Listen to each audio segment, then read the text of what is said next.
Setiap sore, jalan kecil di sudut kampung itu mulai ramai oleh suara anak-anak pulang mengaji, ibu-ibu yang menenteng belanjaan, dan tukang-tukang dagang yang menggulung gerobaknya setelah seharian berdagang. Di tengah suasana itu, ada satu sosok yang tak pernah absen, seorang ibu penjual gorengan, duduk bersahaja di bawah pohon mangga tua di depan rumah kecil bercat biru pudar. Namanya Bu Sari, usianya sekitar 50 tahun. Kulitnya kecoklatan, tangannya kasar oleh minyak panas, dan wajahnya selalu dihiasi senyum. Gerobak kayunya sederhana, hanya bertuliskan gorengan panas dengan cat putih yang mulai mengelupas. Tapi gorengannya, harum semerbak. Tahu isi, tempe mendoan, bakwan, pisang goreng, semuanya renyah, gurih, dan selalu cepat habis diborong warga sekitar. Namun ada satu hal yang selalu menarik perhatian beberapa pembeli yang teliti. Setiap kali dagangan hampir habis, Bu Sari menyisakan satu biji gorengan di sudut gerobaknya. Terkadang itu tahu isi, kadang pisang goreng, tergantung hari. Tapi yang pasti, selalu satu, tak dijual, tak disentuh siapapun. "Bu, itu satu belum kejual?" tanya seorang remaja suatu sore sambil menunjuk gorengan yang tersisa. Bu Sari hanya tersenyum. "Belum, nggak apa-apa, nggak habis ya sudah." "Kalau saya beli aja, gimana?" goda si remaja. "Wah, yang itu udah ada yang nungguin." "Nggak, dijual." "Ya." Jawaban itu membuat banyak orang heran. Gorengan satu biji, padahal bisa jadi tambahan rezeki, tapi Bu Sari selalu menolak menjualnya. Dan setiap sore setelah semua pelanggan pergi, Bu Sari mendorong gerobaknya ke ujung gang, ke arah rumah tua yang sepi, hampir tak terurus. Di depan rumah itu ada seorang lelaki tua duduk bersandar di kursi bambu reyot, matanya menatap kosong ke jalanan. Namanya Pak Raji. Warga setempat tahu dia sudah lama tinggal sendiri. Dulu, katanya, dia mantan guru, tapi sejak istrinya meninggal dan anak-anaknya merantau entah kemana, hidupnya berubah sunyi. Ia jarang bicara. Kalau ada yang lewat dan menyapa, ia hanya mengangguk. Pak Raji bukan orang yang suka meminta-minta, bahkan sering menolak bantuan. Tapi Bu Sari tahu di balik diam dan gengsi itu ada perut yang sering lapar. Maka setiap sore, dengan langkah pelan dan penuh hormat, Bu Sari menyerahkan gorengan satu itu sambil berkata, "Pak, dagangan saya nggak habis. Masih sisa satu. Bapak mau nggak?" Pak Raji, seperti biasa, menunduk sebentar, lalu mengangguk pelan. Ia tak berkata apa-apa, hanya menerima gorengan itu dengan tangan gemetar dan mata yang sedikit berkaca. Lalu diam-diam ia simpan dalam bungkus kertas dan masuk ke dalam rumah. Bu Sari tak pernah menunggu ucapan terima kasih. Ia hanya membungkuk sedikit, lalu kembali mendorong gerobaknya menuju rumahnya yang kecil.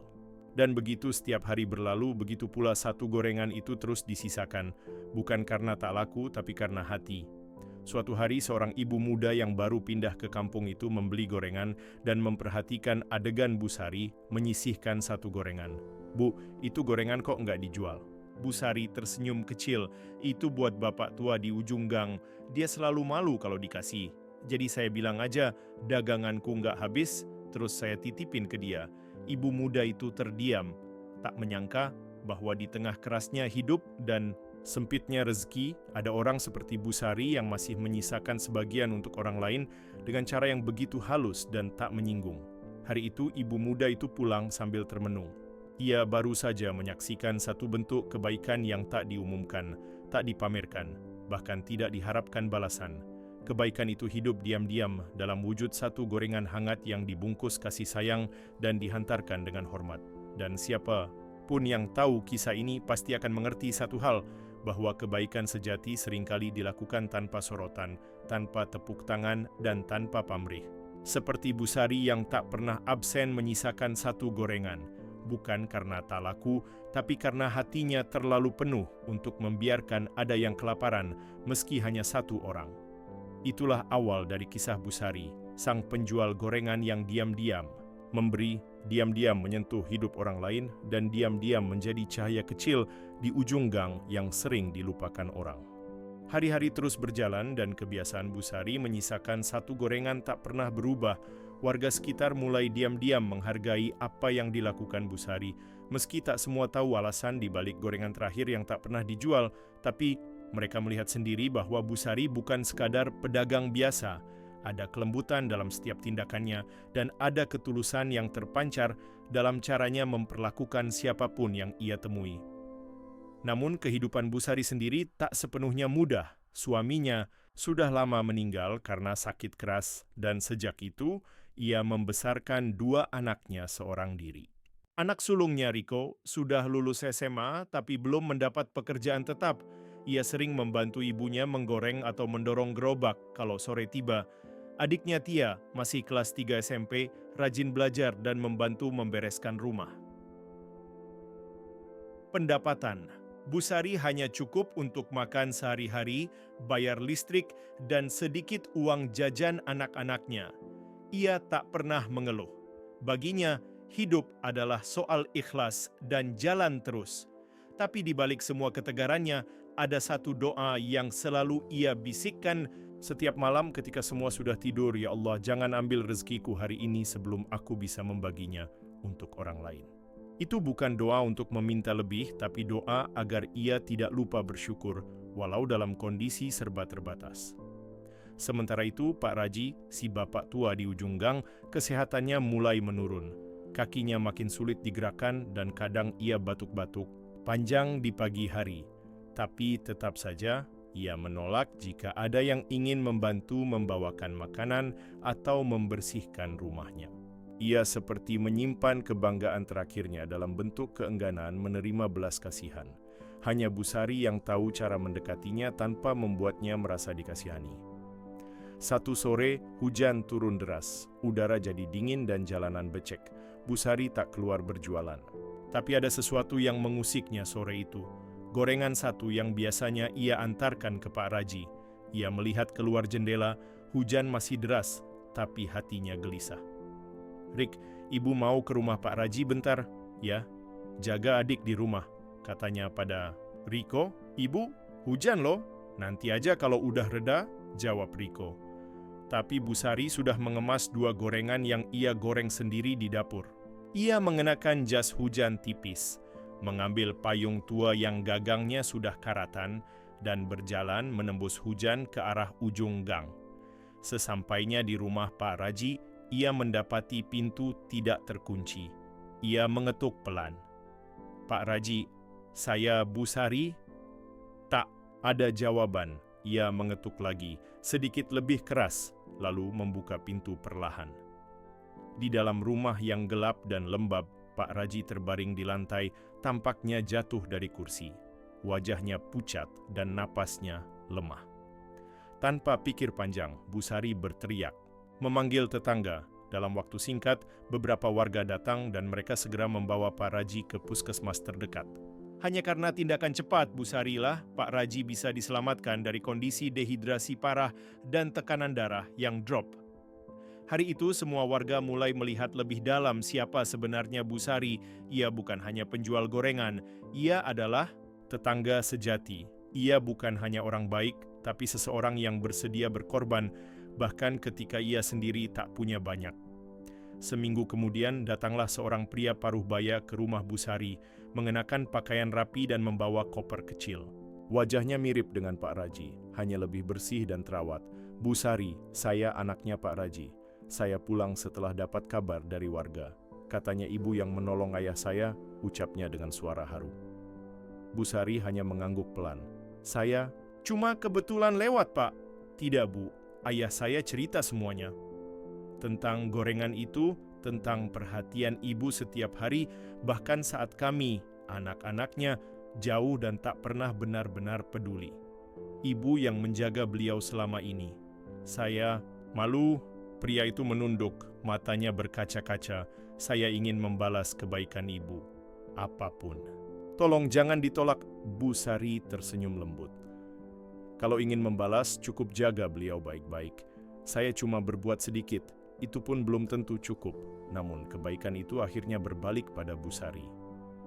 Beberapa minggu setelah kejadian itu, anak Pak Raji membantu memperbaiki rumah Bu Sari yang bocor di mana-mana.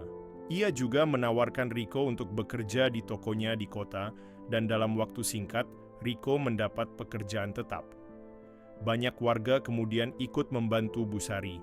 Ada yang menyumbang minyak goreng, ada yang membantu mengantar dagangan, bahkan anak-anak kecil pun suka datang membantu merapikan gerobak. Semua itu bukan karena Bu Sari meminta, tapi karena tanpa sadar ia telah mengajari satu kampung tentang kebaikan, tentang arti peduli dalam diam, tentang betapa berharganya satu gorengan jika ia dibalut keikhlasan dan kasih sayang. Dan satu hal yang orang-orang baru sadari, bahwa selama ini tanpa mereka sadari, diam-diam doa Bu Sari itu terkabul satu persatu. Beberapa bulan telah berlalu sejak kejadian yang menyadarkan banyak orang kehidupan di gang kecil itu perlahan berubah, bukan karena hal besar seperti pembangunan jalan atau bantuan dari pemerintah, tapi karena satu teladan kecil yang menyentuh hati kebaikan Bu Sari. Setiap sore gerobak kayu Bu Sari masih terparkir di bawah pohon mangga tua, tapi sekarang suasananya sedikit berbeda. Beberapa warga sering datang bukan hanya untuk membeli, tapi juga untuk sekadar duduk dan mengobrol. Anak-anak muda suka membantu menyusun gorengan, para ibu sering datang membawa tepung atau minyak sisa dari dapur mereka, dan sesekali ada tetangga yang datang membawa teh hangat untuk Bu Sari. Bu Sari tidak berubah, senyumnya tetap ramah, bicaranya tetap lembut, dan satu gorengan itu tetap disisakan. Bedanya sekarang banyak orang yang mulai meniru caranya. Di gang itu perlahan tumbuh gerakan tak resmi. Ada ibu yang suka menyisihkan satu porsi sayur untuk tetangga janda di ujung jalan. Ada pemuda yang tiap hari mengantar nasi ke rumah nenek yang hidup sendirian. Bahkan anak-anak kecil yang tadinya suka bertengkar karena hal sepele, kini mulai saling berbagi jajanan. Kebaikan Bu Sari telah menjadi benih yang tumbuh di banyak hati, dan semuanya berawal dari satu gorengan. Namun di balik perubahan itu ada satu kabar yang menggelisahkan Bu Sari. Kesehatan Pak Raji kembali menurun. Meski anaknya sudah kembali dan merawatnya dengan baik, usia memang tak bisa ditawar. Pak Raji kini lebih sering berbaring dan hanya sesekali membuka mata untuk melihat keluar jendela. Suatu sore, seperti biasa, Bu Sari membawa gorengan satu. Itu ke rumah Pak Raji, tapi kali ini ia ditemani oleh Tia, anak perempuannya yang sudah tumbuh menjadi gadis remaja yang manis dan sopan. Setibanya di rumah, anak Pak Raji menyambut mereka dengan senyum sendu. Beliau sudah lemah sekali. "Bu, tapi tadi sempat bilang ingin bertemu dengan ibu," katanya pelan Bu Sari masuk ke kamar kecil di mana Pak Raji terbaring. Wajahnya tirus tapi senyumnya tetap hangat saat melihat Bu Sari datang. "Sari, kamu masih suka bawa gorengan?" tanyanya dengan suara lirih. Bu Sari duduk di sampingnya, menggenggam tangan tuanya yang dingin. "Masih, Pak. Hari ini tahu isi. Kesukaan Bapak ya?" Pak Raji mengangguk lemah. "Dulu saya malu minta, tapi kamu datang tiap hari, saya jadi merasa tidak sendiri." Mata Bu Sari berkaca-kaca. Ia tidak menjawab, hanya mengangguk dan memeluk tangan Pak Raji dengan penuh kasih. Beberapa menit kemudian Pak Raji menutup matanya, bukan untuk tidur tapi untuk selamanya. Kepergiannya begitu tenang, ditemani orang-orang yang kini menganggapnya keluarga. Hari pemakaman Pak Raji menjadi momen haru bagi seluruh warga kampung. Banyak yang datang, bahkan dari luar gang itu. Semuanya sepakat bahwa beliau adalah orang baik yang hanya kurang beruntung di akhir hayatnya. Tapi banyak juga yang tahu bahwa sisa-sisa senyum Pak Raji di hari-hari terakhirnya adalah karena satu orang, Bu Sari. Setelah kepergian Pak Raji, banyak orang bertanya, "Bu Sari, gorengan itu sekarang buat siapa?" Bu Sari hanya tersenyum dan menjawab, "Sekarang saya nggak nunggu satu orang, saya sisakan satu untuk siapapun yang butuh. Entah itu anak kecil yang lapar, ibu yang kelelahan, atau kakek lain yang malu untuk minta." Satu gorengan itu kini menjadi simbol. Setiap orang di gang itu tahu bahwa satu hal kecil bisa mengubah banyak hal. Mereka menyebutnya gorengan kebaikan. Bahkan anak-anak kecil sekarang sering berkata, "Nanti kalau aku besar, aku juga mau punya gorengan satu kayak Bu Sari." Tia, yang sejak kecil melihat perjuangan ibunya, tumbuh dengan pemahaman mendalam tentang makna hidup. Ia pernah menulis dalam buku hariannya, "Ibu tidak pernah mengajarkan aku dengan ceramah. Tapi setiap sore, lewat satu gorengan yang ia sisakan, ibu mengajarkan aku tentang cinta, empati, dan memberi tanpa perlu dilihat." Kini nama Bu Sari dikenal tak hanya di gang kecil itu. Cerita tentangnya menyebar lewat media sosial, bahkan sempat diliput oleh sebuah acara televisi lokal. Tapi ketika tim TV datang untuk wawancara, Bu Sari hanya menjawab, "Saya bukan siapa-siapa. Saya cuma ibu penjual gorengan yang nggak mau ada orang tidur dalam keadaan lapar." Dan begitulah Bu Sari tetap menjual gorengan setiap sore, tetap menyisakan satu, dan tetap melakukannya tanpa pamrih. Ia tak pernah berharap dikenang, tapi kebaikannya sudah menempel di hati banyak orang. Karena terkadang perubahan besar tidak datang dari orasi megah, bukan dari orang berpangkat, tapi dari seorang ibu sederhana yang menyisakan satu gorengan untuk satu hati yang malu untuk meminta, namun sangat membutuhkan. Hari-hari kembali berjalan seperti biasa, tapi sejak kepergian Pak Raji, terasa ada ruang kosong yang tak bisa digantikan. Bu Sari meski tetap tersenyum dan melayani pembeli dengan ramah seperti dulu, dalam hatinya menyimpan rindu yang tak bisa disampaikan. Bukan rindu pada Pak Raji secara pribadi, melainkan rindu pada rutinitas kecil yang selama bertahun-tahun telah menjadi bagian dari jiwanya. Rutinitas mengantar satu gorengan dengan alasan daganganku nggak habis, namun hidup terus berjalan. Kini, gerobak kayu Bu Sari sudah tak lagi sepenuhnya tua. Beberapa pemuda kampung dipimpin Riko yang kini bekerja di toko milik anak Pak Raji, patungan memperbaiki gerobak itu. Mereka mengecat ulang, mengganti roda yang sudah aus, bahkan menambahkan papan kecil di sisi gerobak yang bertuliskan, "Satu gorengan untuk satu kebaikan." Awalnya Bu Sari menolak tulisan itu. "Wah, nanti dibilangnya saya pamer lagi," ucapnya. Lirih saat melihat papan baru itu, namun Riko menjawab dengan tenang, "Bu, ini bukan buat pamer. Ini biar orang tahu bahwa kebaikan ibu itu bukan cuma milik satu orang. Ini ajakan, Bu. Biar orang lain ikut berbuat baik juga." Akhirnya Bu Sari pun mengangguk. Dan benar saja, tulisan sederhana itu mulai menyentuh hati orang-orang. Suatu hari, datang seorang remaja yang tampak asing ke gerobak Bu Sari. Wajahnya kelelahan, pakaiannya lusuh, dan ia berdiri di ujung antrian dengan ragu-ragu. Ketika semua pembeli telah selesai, anak itu masih berdiri, tak berkata apa-apa. Bu Sari tersenyum. "Nak, ini masih ada satu tahu isi. Dagangan ibu nggak habis, kamu mau ambil nggak?" Remaja itu hanya menunduk, lalu mengangguk pelan. Tangannya gemetar saat menerima bungkus gorengan itu. "Terima kasih, Bu. Saya sudah 2 hari nggak makan yang benar," katanya lirih. Hari itu, Bu Sari merasa seolah melihat kembali bayangan Pak Raji. Sosok yang menolak dikasihani, tapi diam-diam sangat membutuhkan uluran tangan. Setelah itu, anak itu sering datang. Namanya Ilham. Ia merantau dari kampung sebelah untuk mencari kerja, tapi belum juga beruntung. Bu Sari tidak banyak bertanya, tapi diam-diam selalu menyisakan satu gorengan seperti dulu. Yang berbeda kali ini bukan hanya Bu Sari yang memberi. Suatu sore, Riko yang sedang pulang ke rumah membawa 2 bungkus nasi. Ia melihat Ilham duduk di dekat gerobak ibunya. "Bro, kamu udah makan?" tanyanya sambil menyodorkan 1 bungkus. Ilham terkejut. "Saya? Belum. Tapi ini buat saya?" "Ambil aja. Ibu saya ngajarin. Kebaikan itu kayak estafet. Jangan berhenti. Di satu tangan. Harus terus disalurkan." Dari situlah gerakan kecil satu gorengan, satu kebaikan benar-benar tumbuh. Anak-anak muda di kampung mulai rutin menyisihkan sedikit uang jajan mereka. Beberapa ibu rumah tangga menyumbangkan bahan dapur. Bahkan ada seorang guru sekolah dasar yang menuliskan cerita tentang Bu Sari dan menjadikannya bahan bacaan anak-anak di kelas. Tia, yang kini duduk di bangku SMA, suatu hari diminta oleh gurunya untuk membuat pidato tentang tokoh inspiratif.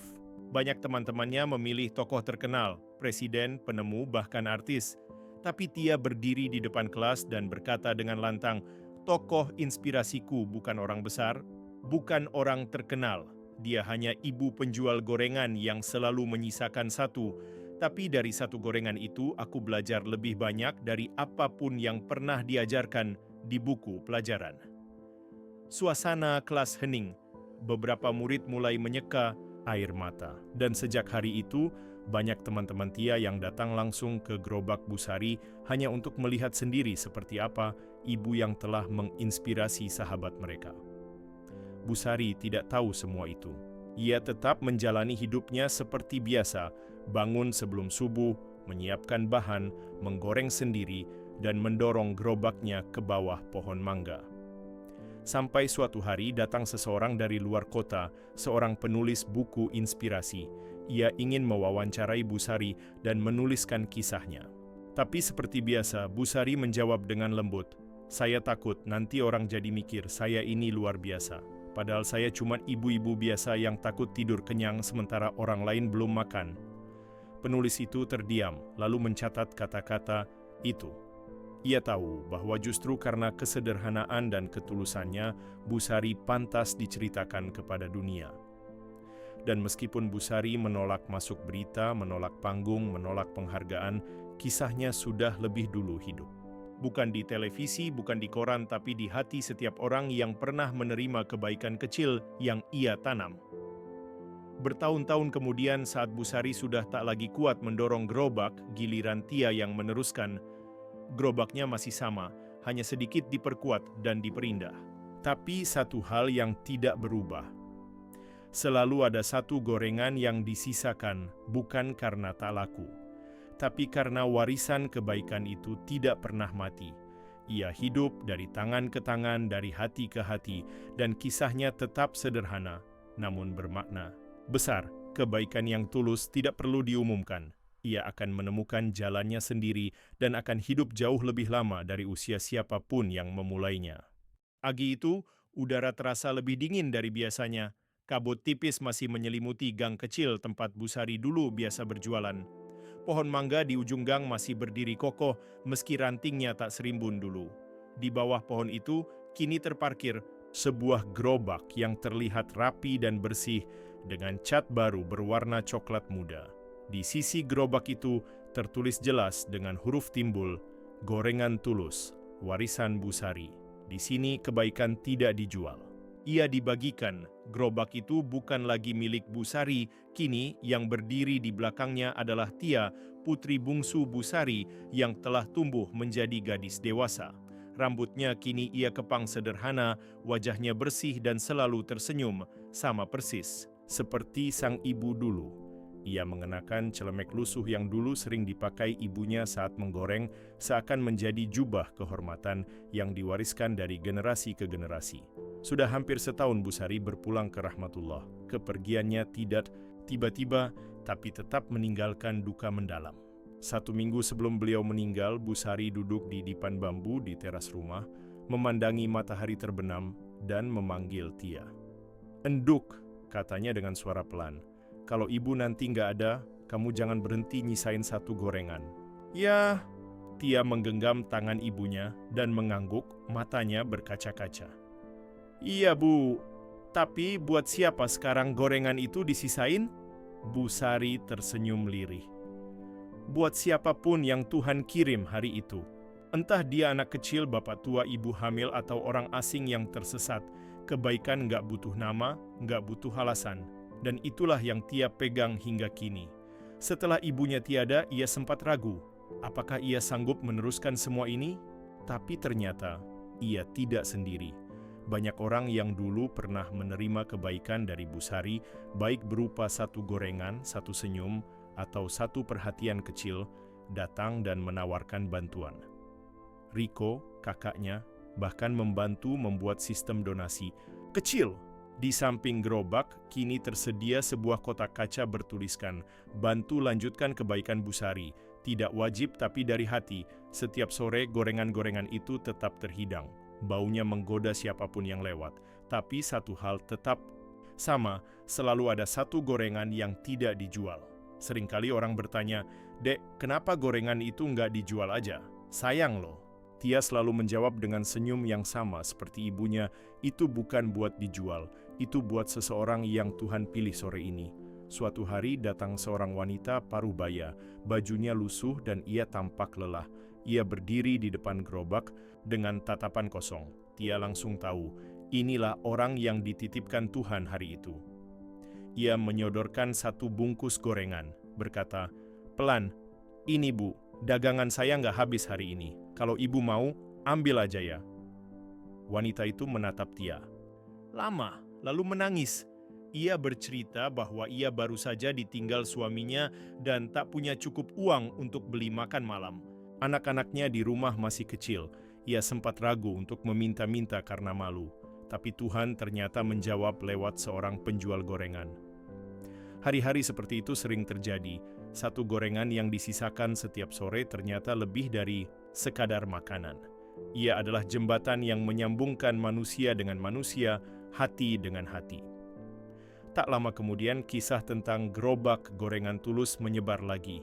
Seorang mahasiswa menulis tentangnya dalam blog pribadinya, dan kisah itu viral.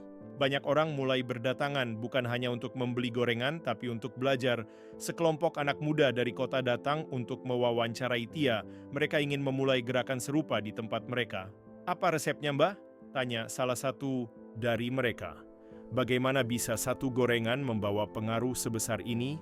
Tia menjawab dengan tenang, "Resepnya cuma satu. Jangan berhenti percaya bahwa satu kebaikan kecil bisa menyelamatkan hari seseorang. Nggak usah ditunggu balasannya. Cukup lakukan dan biarkan Tuhan yang menyelesaikan sisanya." Beberapa bulan kemudian muncul gerobak-gerobak lain di kota-kota berbeda, terinspirasi dari cerita Bu Sari. Ada yang menjual nasi bungkus, kopi, roti, tapi semuanya menyisakan satu bagian untuk orang yang membutuhkan. Dan semuanya punya satu hal yang sama, satu bagian itu tidak pernah dijual.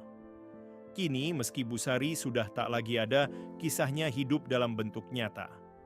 Tidak tercetak di buku pelajaran, tapi tercetak di hati ribuan orang yang mendengar kisahnya.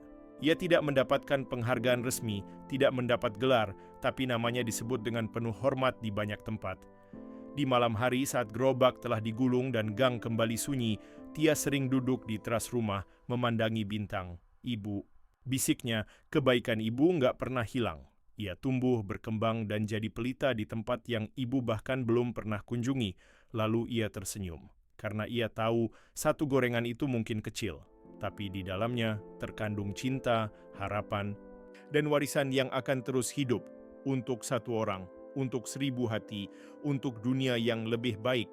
Sore itu, langit tampak cerah.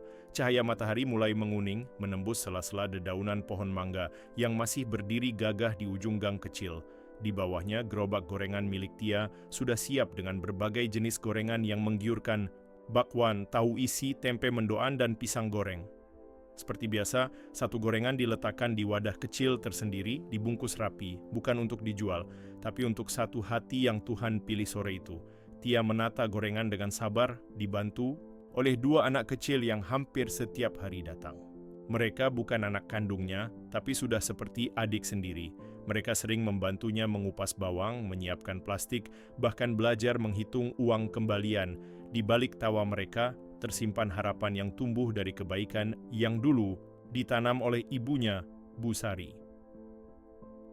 Gerobak gorengan tulus kini tidak lagi hanya sekadar tempat jualan. Ia telah menjadi simbol, lambang bahwa di tengah kerasnya hidup selalu ada ruang untuk berbagi. Banyak orang datang bukan hanya untuk membeli, tapi juga untuk merasakan kehangatan. Beberapa datang karena penasaran, tapi tak sedikit yang datang karena merasa rumah. Suatu hari seorang pria asing datang ke gerobak itu, berpakaian rapi, mengenakan kamera di leher, dan tampak sopan. "Permisi," katanya. "Saya Dimas, jurnalis dari sebuah media nasional. Saya sedang membuat dokumentasi tentang kebaikan-kebaikan kecil di Indonesia.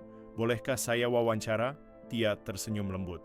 Ia sudah terbiasa dengan perhatian seperti ini, tapi tetap saja, ia tidak merasa pantas. "Saya bukan siapa-siapa, Mas," jawab Tia. "Saya cuma lanjutin apa yang ibu saya mulai. Semua yang saya lakukan sederhana."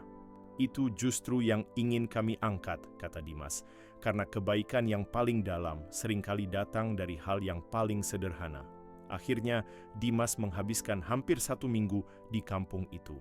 Ia tidak hanya merekam Tia berjualan, tapi juga mewawancarai warga sekitar. Riko, teman-teman sekolah Tia, bahkan Ibu Sulastri, guru SD Tia yang dulu pernah menjadikan cerita Bu Sari sebagai bahan pelajaran murid-muridnya. Setelah dokumenter itu tayang, responnya luar biasa. Banyak yang terharu, banyak yang merasa tertampar, banyak pula yang terinspirasi untuk memulai hal serupa.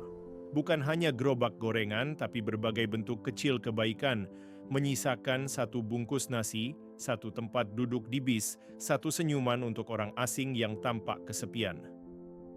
Tia mendapat banyak pesan di media sosial, beberapa hanya ingin mengucapkan, "Terima kasih karena telah mengingatkan mereka akan pentingnya berbagi," tapi ada juga yang lebih dari itu.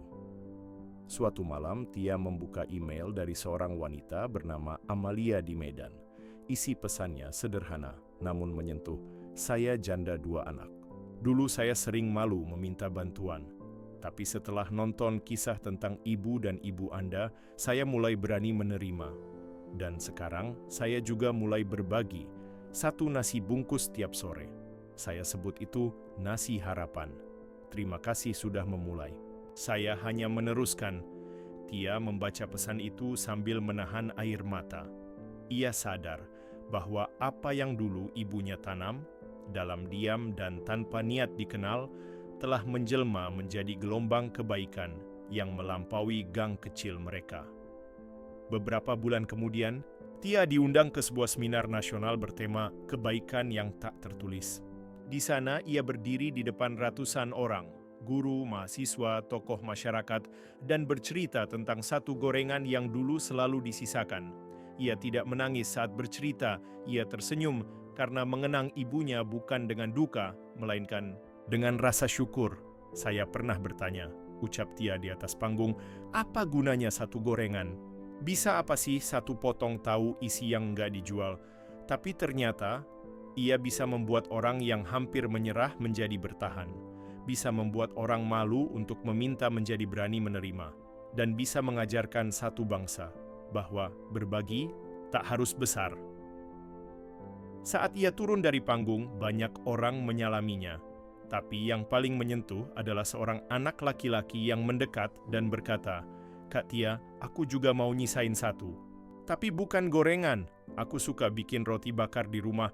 Boleh nggak aku ikut?" Tia berlutut dan menatap anak itu. "Boleh banget, satu roti bakarmu bisa menyelamatkan 1 orang, dan itu luar biasa." Dan begitulah warisan Busari terus hidup. Tidak dalam bentuk uang atau warisan materi, tapi dalam bentuk semangat yang menjalar. 1 orang, 1 tindakan kecil, 1 hati yang mau peduli.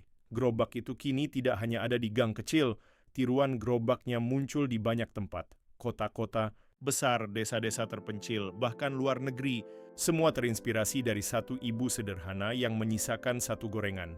Kini setiap sore saat matahari mulai tenggelam, langit pun menjadi saksi bahwa di tengah hiruk-pikuk dunia masih ada orang-orang yang menyisakan 1 untuk siapapun yang Tuhan pilih hari itu. Dan dari 1 gorengan kecil, kebaikan tak lagi butuh panggung. Ia hanya butuh hati yang mau memberi, tanpa syarat, tanpa sorot lampu. Hanya karena cinta. Beberapa tahun telah berlalu sejak gerobak gorengan tulus menjadi ikon sederhana tentang harapan. Waktu terus berjalan, orang-orang datang dan pergi, namun satu hal yang tidak pernah berubah. Masih ada 1 gorengan yang selalu disisakan. Tia kini tidak lagi mendorong gerobak setiap sore. Usianya sudah tidak semuda dulu, wajahnya tetap ramah tapi garis-garis halus di sudut matanya mulai menampakkan usia. Rambutnya yang dulu hitam kini dihiasi uban yang tumbuh pelan-pelan, seperti cat waktu yang tidak bisa dihapus. Tapi meskipun ia tak lagi berdiri di balik wajan panas, gerobak itu tetap berjalan.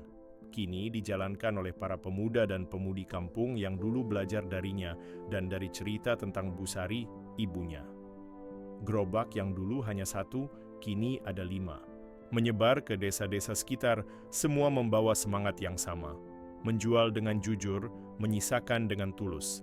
Dan tidak hanya gorengan, tetapi juga nasi bungkus, roti isi, bubur kacang hijau, bahkan kopi sachet. Mereka menamainya dengan berbagai nama: Sekuil Harapan, Hangat dari Hati, Satu Untukmu, dan yang paling terkenal tetap, Gorengan Tulus. Tia kini lebih banyak menghabiskan waktunya di rumah, tapi hampir setiap hari ada yang datang berkunjung. Anak-anak muda yang ingin belajar, mahasiswa yang menulis skripsi, wartawan yang ingin mendengar kisah asli dari sumbernya. Ia menerima semuanya dengan senyuman, namun sore itu berbeda. Langit mendung, hujan turun rintik-rintik. Tia duduk di bangku kayu di teras rumahnya, memandangi pohon mangga yang sudah mulai meranggas. Angin sejuk membawa aroma tanah basah. Ia menyeduh teh hangat dan membuka sebuah surat yang baru saja ia terima lewat pos. Surat itu datang dari luar negeri, dari seorang pria bernama Amar, mantan relawan Indonesia yang kini tinggal di Australia. Dalam suratnya, Amar menulis, "Saya pernah ke kampung ibu dulu saat masih menjadi mahasiswa. Saya beli gorengan dari gerobak kecil di bawah pohon mangga. Penjualnya bukan hanya menjual, tapi juga bercerita. Ia bilang, satu gorengan ini bukan dagangan, ini titipan. Saya tidak pernah lupa kata-kata itu. Kini saya menjalankan kafe kecil di Melbourne, dan tiap hari saya siapkan satu kopi gratis di meja khusus. Ada tulisan kecil di sana, untuk siapapun yang butuh hari ini. Terima kasih karena telah memulai sesuatu yang begitu besar tanpa pernah meminta dipuji." Tia membaca surat itu dengan tangan gemetar. Ia tak pernah menyangka benih kecil yang ditanam ibunya kini tumbuh sampai ke negeri seberang. Di ujung matanya air mulai berkaca. Ia memandang ke langit dan berbisik, "Bu, lihatlah, kebaikan ibu menyeberangi lautan." Malam itu Tia tidur dengan tenang, tapi di tengah malam tubuhnya melemah. Ia sempat batuk, lalu sesak. Riko yang kini tinggal bersamanya langsung membawanya ke klinik kecil. Namun takdir berkata lain. Tia berpulang di usia yang tidak terlalu tua, namun dengan hati yang penuh. Ia tidak memiliki kekayaan besar, tidak punya rumah mewah, tak meninggalkan deposito di bank, tapi ia meninggalkan sesuatu yang jauh lebih berharga. Warisan nilai, warisan cinta, dan warisan semangat yang hidup di dada banyak orang. Pemakamannya sederhana sesuai keinginannya. Tak ada karangan bunga mewah, hanya doa dari warga kampung, pelajar, dan orang-orang dari berbagai kota yang pernah merasakan kebaikannya, baik langsung maupun lewat kisahnya. Mereka semua berdiri di bawah gerimis, membawa satu gorengan dalam bungkus kecil. Riko berdiri di depan pusara adiknya dan berkata, "Tia, kamu sudah menepati janji pada ibu. Kamu menyisakan satu gorengan untuk dunia. Dan sekarang, dunia menyisakan satu tempat di hatinya untukmu." Hari itu, hujan turun lebih deras, tapi tak ada yang beranjak. Semua orang diam, menunduk, membawa gorengan mereka dan membagikannya kepada yang lain. Tak ada yang makan sendiri, tak ada yang pulang lapar. Malamnya, pohon mangga itu terlihat berbeda. Di bawahnya tergantung lampu kecil yang menyala redup, dan tepat di tempat gerobak itu biasa berhenti, seseorang memasang plakat kecil dari kayu. Di atasnya tertulis, satu gorengan disisakan bukan karena berlebih, tapi karena tahu ada yang mungkin tak punya. Semoga setiap kebaikan kecilmu menjadi cahaya di jalan orang lain.